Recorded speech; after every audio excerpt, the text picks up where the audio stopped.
طيب اسمح لي اسالك برضو سؤال تاني وملوش علاقه قوي بالموضوع، بس ده خاص بالفنانين. ماشي. الممثلين او غيرهم، مين اكتر حد قابلته عنده فوبيا؟ بص هقول لك على حاجه، مش هنقول خواف، لا بس هنقول هقول لك فوبيا. على حاجه، بص انا قابلت ممثلين كتير قوي بصراحه يعني، وهم يعني نجاحهم مرتبط بحبهم لشغلهم بصراحه. يعني انا لما يجوا اتعامل مع الممثل الانتاج او الاخراج يحسسوني ان هم ناس مرفهه، بالعكس الناس دي بتتعب جدا لان هو حابب شغله، فهو عايز ينجح فيه، فما بيهموش التعب. زي مين؟ اياد نصار كان عنده فوبيا بس عنده عزيمه. فوبيا بس عنده عزيمه. العزيمه ان انا عايز انجح في شغلي.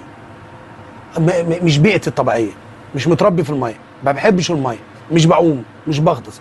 طب انت طبيعي. طب انت هتغطس، طب غطست، طب اتعلمت،